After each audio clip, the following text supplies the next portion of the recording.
साग के अंदर मक्खन डालकर खा लो, रात को बार बार पेशाब आना रुक जाएगा।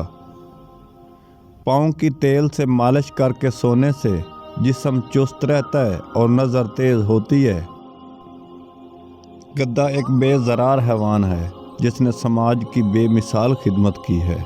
शेर एक वहशी दरिंदा है जिसने हमेशा इंसान को नुकसान से दो चार करके ज़ख्मी और कत्ल किया है। फिर भी समाज में गधे को नीच और शेर को बैस से फ़ख्र समझा जाता है। अगर आपके होंठ काले हैं तो तोरी का हलवा बनाकर खा लो, होंठ सफ़ेद हो जाएंगे। जिनको दिल के अमराज हों मौसम में आलू बुखारे का कसरत से इस्तेमाल किया करें।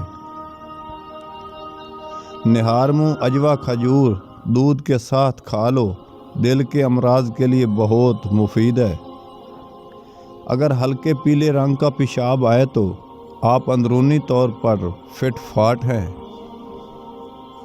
दार चीनी और लौंग को पीसकर इसका सफ़ूफ बनाकर रख लें और शहद की मदद से इसकी गोलियां बना लें, चने बराबर। जिस रात हम बिस्तरी का इरादा हो, बीवी के पास जाने से 2 घंटे पहले एक गोली नीम गिलास दूध के साथ इस्तेमाल करें। घर में जो चीज़ें लकड़ी की बनी हुई हैं उनकी सफाई के लिए नमकीन पानी का इस्तेमाल किया करो। अगर आपकी एड़ियाँ फटने लगें तो मोमबत्ती का मोम अपनी एड़ियों पर लगाओ, एड़ियाँ साफ हो जाएंगी। इस घर में खुशियाँ और बरकत नहीं आ सकती जिस घर में औरतों की बुलंद आवाज़ घर से बाहर जाती हो। हफ्ते में एक बार आड़ू ज़रूर खाओ क्योंकि जोड़ों के दर्द के लिए बहुत मुफीद है। इमली का शरबत पीने से चंद दिनों में मोटापा गायब हो जाता है।